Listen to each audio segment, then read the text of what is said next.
जय हिंद दोस्तों, आज झारखंड के कुछ महत्वपूर्ण करंट अफेयर को देखेंगे। उससे संबंधित रिलेटेड फैक्ट को भी साथ साथ देखते हुए चलेंगे। जितना भी महत्वपूर्ण बात होगा हम सब कुछ बताते हुए चलेंगे। साथ में पेन पेपर सब कुछ लेकर बैठिएगा और साथ में लिखते भी चलिएगा। जो भी इम्पॉर्टेंट फैक्ट होगा वो हम यहाँ पे बताएंगे, वो आप नोट डाउन भी करते हुए चलिएगा। तो चलिए स्टार्ट करते हैं। फर्स्ट में यहाँ देखते हैं, धूमकुड़िया भवन का निर्माण कार्य शुरू होगा। तो ये धूमकुड़िया भवन आखिर क्या है और क्यों इसका निर्माण किया जा रहा है, ये पूरा हम देखेंगे। तो देखिए, यहाँ के जो वित्त मंत्री हैं रामेश्वर उरांव, उन्होंने कहा है कि जो जनजाति हैं उनकी कला संस्कृति, उनकी परंपरा की रक्षा के लिए ये धूमकुड़िया भवन निर्माण करने का बात रखा गया है। और इसका जो निर्माण किया जाएगा लगभग 6,01,26,000 की लागत से ये बनेगा 30 धूमकुड़िया भवन। तो आपसे क्वेश्चन पूछा जा सकता है कि कितना धूमकुड़िया भवन बनेगा, तो 30 धूमकुड़िया भवन बनेगा। कितना लागत रहेगा ये नहीं पूछेगा, लेकिन 6,01,26,000 याद रखेंगे तो कोई दिक्कत नहीं है। एक्चुअली में अब ये धूमकुड़िया है क्या, आखिर धूमकुड़िया भवन का निर्माण रामेश्वर उरांव जो वित्त मंत्री हैं इन्होंने क्यों करने की बात कहा, तो ये तो हम बता दिए कि यहाँ पे जो संस्कृति है, उसकी परंपरा है, उसको ध्यान में रखते हुए कहा गया है। अब ये धूमकुड़िया भवन एक्चुअली में क्या है कि जो उरांव जनजाति है, झारखंड तो ज़्यादातर जनजातियों का क्षेत्र है, 26.02% यहाँ पे जनजाति लोग हैं। और देखा जाए तो अनुसूचित जाति जो है 12.1% है, 0.1%। तो ये अनुसूचित जाति हैं और अनुसूचित जनजाति 26.02% है। तो कुल मिलाकर यहाँ पर देखा जाए तो जनजाति ज़्यादा होने के कारण उसकी संस्कृति को बचाने के लिए ये कार्य यहाँ पे किया जाएगा। तो धूमकुड़िया भवन का निर्माण किया जाएगा। और धूमकुड़िया जो है ये युवा गिरह है उरांव जनजाति का। देखिए, सबसे बड़ी जो जनजाति यहाँ पे है वो कौन है, तो संथाल है। संथाल का अगर देखा जाए, अगर अच्छे से देखेंगे तो इसका युवा गिरह होता है घोटुल। युवा गिरह क्या होता है, जिसमें युवा युवतियाँ खेल कूद करते हैं, अपना मनोरंजन का कार्य करते हैं, वहाँ पर उनको बहुत सारा अपना संस्कृति के बारे में जानने को मिलता है।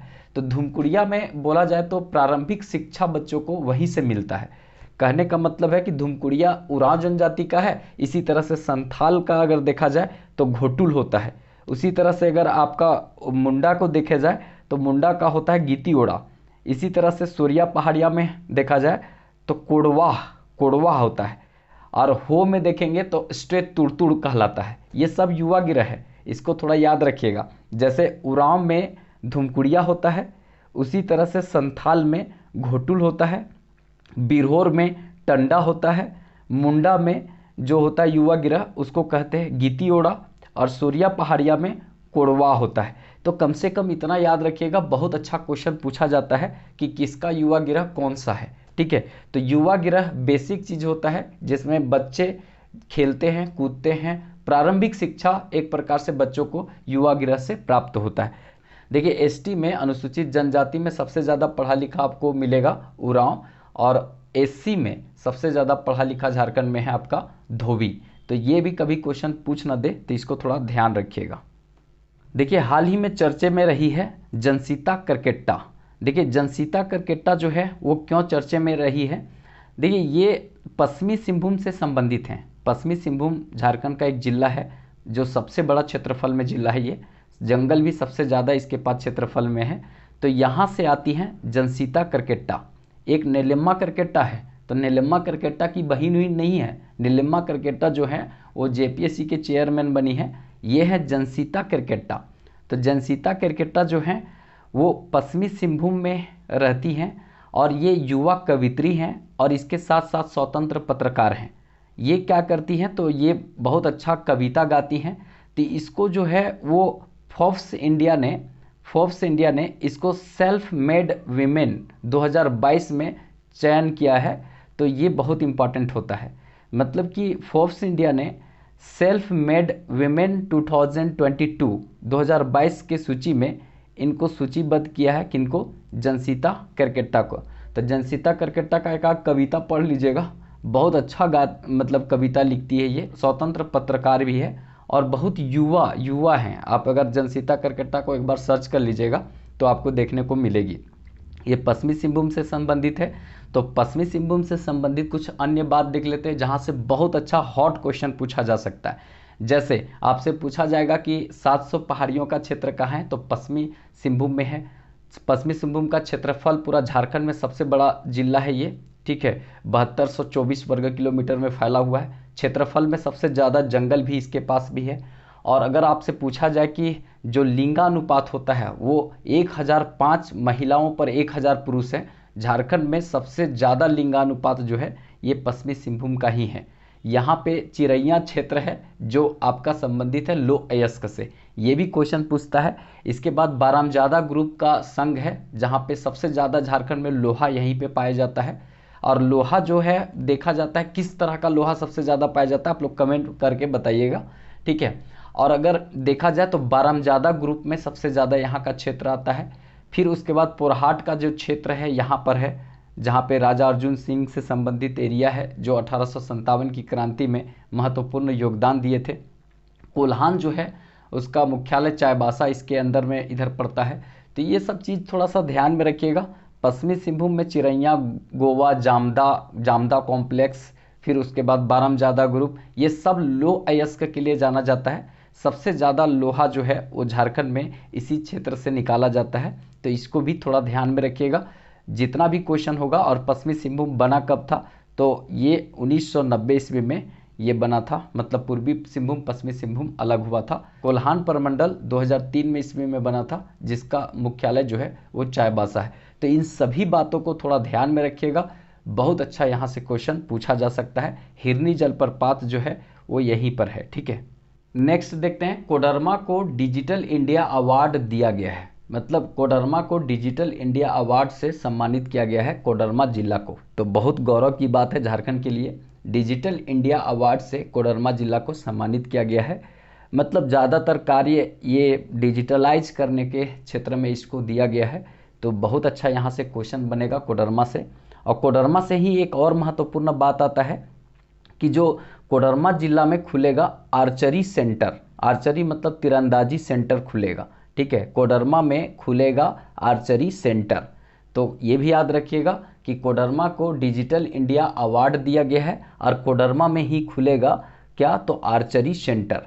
अब बात यहाँ पे कोडरमा से आया, तो कोडरमा से क्या क्या पूछा जा सकता है। सबसे पहले जो है कोडरमा की स्थापना जो हुआ था वो 1994 ईस्वी में हुआ था। इसी के साथ पाकुड़ भी बना था 1994 में, ये थोड़ा सा ध्यान में रखिएगा। इसके बाद आपको माइंड में रखना है कि यहाँ पर मात्र एक शहर है कोडरमा का, झुमरी तिलैया। कोडरमा को अबरक राजधानी भी बोलते हैं। यहाँ पे मक्का मारो हिल पर्वत है और यहाँ पे मक्का मारो मेला भी लगता है, तो इसको थोड़ा सा ध्यान में रखिएगा। अबरक राजधानी इसको कहते हैं, माइका कैपिटल बोलते हैं झारखंड का, तो इसको थोड़ा ध्यान में रखेंगे। वैसे अब यहाँ पे उत्पादन बहुत कम होता है झारखंड में। अबरक जो विश्व में फेमस था अब यहाँ पे बहुत कम, ना के बराबर अबरक होता है। सब पता नहीं ज़मीन खा गया का आदमी खा गया, लेकिन अब अबरक बहुत कम हो गया, ठीक है। तो झुमरी तिलैया एकमात्र यहाँ पे शहर है। मक्का मारो हिल है, मतलब पहाड़ है। मक्का मारो यहाँ पे मेला भी लगता है। और उसके बाद जो है डिजिटल इंडिया अवार्ड इसको मिला है। और एक आपको बहुत इंपॉर्टेंट बता देते हैं, देवघर धाम जो है वो कहाँ पर है, तो कोडरमा में है। देवघर धाम जो है वो कोडरमा में है। देखिए ये सब लिखते चलिएगा। देखिए मेरे पास जितना भी पीडीएफ बनाने वाला था और जो काम करने वाला था लगभग छोड़ दिया है, क्योंकि आप लोग का प्यार सपोर्ट यहाँ पर देखने को कुछ नहीं मिल रहा है, बिल्कुल नहीं। मतलब कि मेरे पास इतना हैवी टीम था कि युवाओं का टीम था सब, और सब जेपीएससी मेंस इंटरव्यू फेस किया हुआ लड़का, यूपीपीएससी में भी मेंस लिखा हुआ लड़का, बीपीएससी में मेंस और इंटरव्यू दिया हुआ लड़का, सब बहुत अच्छा एक्सपर्ट लोग थे। लेकिन क्या है कि आप लोग का सपोर्ट और प्यार बिल्कुल नहीं दिखा। मतलब यहाँ पर हम देखें कि केवल जो दिखता है वही बिकता है, वैसा ही आप लाख अच्छा कंटेंट दे दें लेकिन लोग यहाँ पे पसंद वही को करता है, उसी को करता है जो मतलब बहुत बड़ा चैनल है, जिसका बहुत बड़ा है, तो वही चीज़ होता है। तो बहुत लोग यहाँ पर वर्क कर रहा था, साथ में पीडीएफ बना रहा था, सब बहुत अच्छा काम कर रहा था। मेरा टीम इतना अनुभवी था, इतना अच्छा एक्सपर्ट था सब, लेकिन धीरे धीरे सब टूट रहा है क्योंकि आप लोग का सपोर्ट प्यार एकदम नहीं मिल रहा है, बिल्कुल नहीं। पढ़ाने का मन किसी को नहीं करता है, ज़बरदस्ती मतलब वो सब को हमको बोलना पड़ता था। लास्ट में हम जब उस सबको कुछ नहीं दे पा रहे हैं तो फिलहाल जो है वो हम कह दिए कि अपने से आप लोग सोच लीजिए। अगर पढ़ाना है, साथ देना है तो दिल से दीजिए, नहीं तो अब कुछ नहीं कर सकते हैं क्योंकि ये मेरे बस में नहीं है। देखते हैं हम, जहाँ तक कोशिश होता है तो करेंगे। अगर आप लोग का सपोर्ट प्यार मिलेगा तो सब अच्छा हो सकता है। लेकिन देखिए नेक्स्ट क्वेश्चन देखते हैं। गुमला में राज्य का पहला महिला पुस्तकालय स्थापित किया गया। बहुत इंपॉर्टेंट क्वेश्चन होगा। महिला पुस्तकालय गुमला में स्थापित किया गया है, किसके द्वारा? तो वित्त मंत्री रामेश्वर उरांव के द्वारा गुमला में सावित्रीबाई फुले महिला पुस्तकालय का उद्घाटन यहाँ पे किया गया। किसके द्वारा? रामेश्वर उरांव, जो वित्त मंत्री हैं, इनके द्वारा। ठीक है, 400 सीटों की क्षमता होगी यहाँ पे, 400 महिला बैठ सकती हैं और गप्पे लड़ा सकती हैं। मतलब गप नहीं लड़ा सकती हैं, मतलब कि महिला लोग पढ़ना चाहती तो पढ़ सकती है, नहीं तो घरवा में किसका दाल जल गया, किसका आटा जल गया, किसी का रोटी जल गया, तो किसी का मर्द कपार फोड़ दिया, तो इस सब चीज़ों बात कर सकती हैं। कुल मिलाकर इस तरह का पुस्तकालय में यहाँ पर देखा जाए तो बुनियादी सुविधाएं उपलब्ध होगी, प्रतियोगी परीक्षाओं की तैयारी कर सकती है, नहीं तो अगर अपना मर्द से अगर झगड़ा हुआ है तो आ करके यहाँ पे गप्पे लड़ा सकती है। ठीक है, वैसे मजाक से बोल दिए, लेकिन कुल मिलाकर अपना प्रतियोगी परीक्षाओं की तैयारी कर रही हैं। बाल बच्चा हो गया है, अब तैयारी करने में कोई उधर से चीटी नोच देता है तो कोई इधर उधर से कर देता है घरवाम, तो आराम से ये गुमला के पुस्तकालय में चल जाएगी और उसके बाद आराम से यहाँ पर जाने के बाद मतलब पढ़ सकती है, इसमें किसी तरह का दिक्कत नहीं है। अब गुमला का बात आया तो गुमला का कुछ और करंट अफेयर देख लेते हैं कि हाल में हजारीबाग और गुमला में चाय की खेती प्रारंभ की जाएगी। तो ये भी करंट अफेयर है, हाल ही में बताया गया है कि चाय की खेती गुमला और हजारीबाग में प्रारंभ किया जाएगा। ठीक है, उसके बाद जो रायडीह है, ठीक है, रायडीह एक जगह है यहाँ पे गुमला में, तो रायडीह प्रखंड है यहाँ पे गुमला में।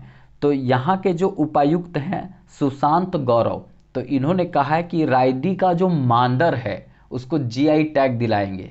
तो बहुत अच्छी बात है यहाँ पे। इसके पहले झारखंड में अगर देखा जाए तो एक ही प्रोडक्ट है, प्रोडक्ट नहीं बोलिए इसको, झारखंड में देखा जाए तो सोहराय कला क्षेत्र में पेंटिंग को दिया गया है जीआई टैग। सोहराय जो चित्रकारी है, पेंटिंग है, उसको दिया गया है जीआई टैग, जो हजारीबाग क्षेत्र से संबंधित है।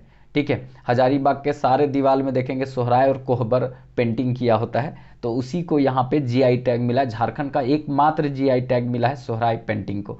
उसके बाद यहाँ पे मांदर जो है, रायडीह का मांदर, उसको देने की बात किया जा रहा है। और ये जो अच्छा मांदर जो है वो बनता है हनुमान बंदर इस सब के चमड़ा से। ठीक है, मांदर आप लोग देखे होंगे झारखंड के क्षेत्र में ये बहुत अच्छा परंपरागत रूप से चलता आ रहा वाद्य यंत्र है।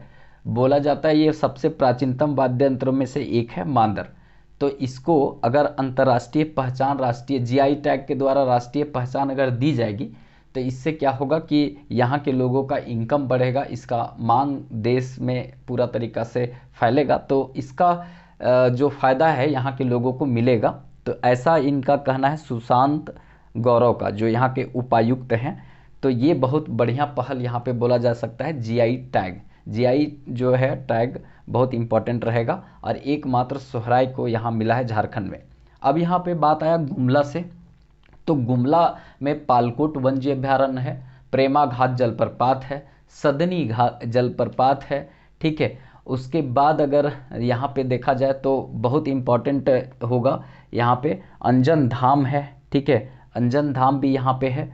उसके बाद अगर टांगी नाथ जो है यहाँ पे मंदिर है, टांगी नाथ, फालसा को टांगी कहा जाता है, तो परशुराम का फालसा यहीं पर गड़ा हुआ था, तो फालसा को खोरठा भाषा में या नॉर्मल गांव के भाषा में टांगी बोलते, तो टांगी नाथ धाम भी यहाँ पे है, गुमला में ही है। ठीक है, उसके बाद अल्बर्ट एक्का यहीं के सपूत थे, गुमला से ही संबंधित हैं। जतरा भगत का भी संबंध इसी क्षेत्र से है, इन्होंने यहाँ पे चलाया था कौन सा आंदोलन, तो बहुत इंपॉर्टेंट होगा, टाना भगत आंदोलन चलाया था। और ये एकमात्र झारखंड का राष्ट्रीय स्तर का आंदोलन है और ये आंदोलन मात्र झारखंड में है जो शांतिपूर्ण हुआ था, अहिंसावादी आंदोलन है। और बहुत इंपॉर्टेंट रहेगा यहाँ पे, मतलब गांधी जी से प्रभावित कौन सा आंदोलन है, तो ये टाना भगत आंदोलन है। उरांव जनजातियों में सुधार से संबंधित, उनकी सामाजिक स्थिति, उनका रहन सहन, उनका सारा कुछ में सुधार के लिए ये आंदोलन चलाया गया था। मतलब बहुत इंपॉर्टेंट रहेगा, तो इसको थोड़ा ध्यान में रखिएगा। गुमला 1983 ईस्वी में जिला बना था। ठीक है, नेक्स्ट देखते हैं, झारखंड सरकार ने आंदोलनकारियों की सूची बनाना प्रारंभ की है। कहने का मतलब हेमंत सोरेन सरकार जो है वो 413 आंदोलनकारियों की सूची बनाई है और इसकी स्वीकृति दी है।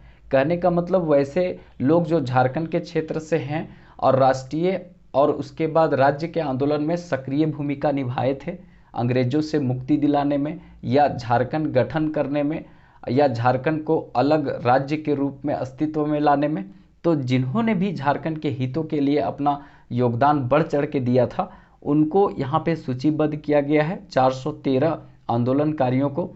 तो 413 में आपसे 413 का नाम नहीं पूछेगा, लेकिन ये पूछ सकता है कि 413 में सबसे ज़्यादा आंदोलनकारी कहाँ से हैं जिनको शामिल किया गया है और जिनको सूचीबद्ध किया गया है 413 में, तो देवघर के सबसे ज़्यादा हैं। एक बार हम वैसे सबका बता देते हैं, लेकिन देवघर में 132 आंदोलनकारियों को सूचीबद्ध किया गया है। 132 देवघर से अकेले 132, 413 में 132 देवघर से। ठीक है, तो आपसे क्वेश्चन पूछा जाएगा कि झारखंड सरकार ने आंदोलनकारियों को सूचीबद्ध किया है, तो सबसे ज़्यादा आंदोलनकारी सूचीबद्ध कहाँ से हुए हैं, तो ये देवघर से हुए हैं 132। ठीक है, बोकारो से हैं मतलब 20, उसके बाद धनबाद से है 12, ये सब दिमाग में नहीं रखना है। गिरिडीह से 43, उसके बाद गोड्डा क्षेत्र से देखेंगे 19, गुमला से 33, हजारीबाग से 23, उसके बाद कोडरमा से देखा जाए तो 13, उसके बाद लातेहार से 2, लोहरदग्गा से 29, रामगढ़ से 8, रांची से 47। देखिए रांची वाला याद रखना है, राजधानी है तो बहुत इंपॉर्टेंट रहेगा, क्योंकि राजधानी रांची को हम लोग बोलते हैं शहीदों की नगरी। तो भाई साहब यहाँ पर इसका मतलब आंदोलन में बहुत सारे भाग लिए होंगे, तो 47 लोग यहाँ पे हैं। और दूसरा नंबर में सबसे ज़्यादा यहीं से है, तीसरा नंबर में गिरिडीह से है। देखिए पहला नंबर में देवघर 132, रांची से मतलब 47 और गिरिडीह से 43। ठीक है, साहेबगंज से 10 और उसके बाद सरायकेला खरसावां से 22। तो ये आंदोलनकारियों को एक प्रकार से सम्मान देने की बात यहाँ पे हुआ है कि जिससे कि सूचीबद्ध किया जाएगा, तो ये इम्पोर्टेंट रहेगा। अब देखिए यहाँ पे आंदोलनकारियों को एक प्रकार से सूचीबद्ध करके सम्मान दिया गया, तो यही इसी तरह के आंदोलनकारी जिन्होंने 1857 के क्रांति से एक साल पहले हुल विद्रोह किया था, संथाल विद्रोह जिसको बोलते हैं 1855 में हुआ था, तो वो उसमें भाग लेने वाले जो सक्रिय रूप से नेतृत्व करने वाले व्यक्ति थे, मतलब सिंधु कानू, चांद भैरव, फूलो झानो, तो उसी में एक यहाँ पे बहुत इम्पॉर्टेंट पार्क बनाने की बात कहा गया है। जो पार्क का अगर देखा जाए तो उद्घाटन हेमंत सोरेन ने किया है। तो ये पार्क जो है वो फूलो झानो स्मृति पार्क कहाँ बना है आपसे पूछा जाएगा। देखिए जब छठी जेपीएससी हो रहा था 2016 में, लास्ट में हो रहा था, तो उस समय नया नया बना था हजारीबाग का निर्मल महतो पार्क। तो आपको पूछ दिया था वहाँ पे छठी जेपीएससी में कि निर्मल महतो पार्क कहाँ पे है। तो कुल मिलाकर ये फूलो झानो स्मृति पार्क ये अगर अभी हाल फिलहाल में बना है, तो ये हाल फिलहाल में बना है, तो इसको पूछा जा सकता है ये किस जिला में, तो साहेबगंज में है। तो हेमंत सोरेन जो हैं आपके जो सीएम हैं, मतलब आपके प्यारे सीएम जो हैं, ठीक है, अभी तक एग्ज़ाम के पता नहीं क्या करेंगे नहीं करेंगे, मतलब हेमंत चाचा को भी सोचना चाहिए कि कुछ उपाय किया जाए, जल्दी से बच्चों को थोड़ा सा प्यार दिया जाए। मतलब इतना दिन से रोड में भटक रहा है, थोड़ा सा उस पर ध्यान दिया जाए। अब देखिए कब देते हैं। ठीक है, तो हेमंत सोरेन ने 168वें हुल दिवस के अवसर पर, 168वां हुल दिवस था, इसी के अवसर पर बरहेत जो क्षेत्र है उस बरहेत क्षेत्र में फूलो झानो स्मृति पार्क का या फूलो झानो स्मृति वन का उद्घाटन यहाँ पे किए हैं 30 जून 2023 ईस्वी को। तो ये बहुत महत्वपूर्ण रहेगा। ये 2021 में इसका शिलान्यास किया गया था, लेकिन जो है अभी ये पूरी तरीक़ा से बन करके तैयार हो गया। तो आपसे क्वेश्चन सिर्फ यही पूछेगा फूलो झानो स्मृति पार्क कहाँ पे है, तो ये साहेबगंज बरहेत के क्षेत्र में पड़ता है। 168वें जयंती के अवसर पर हेमंत सोरेन ने इसका उद्घाटन यहाँ पे किया 30 जून 2023 ईस्वी को।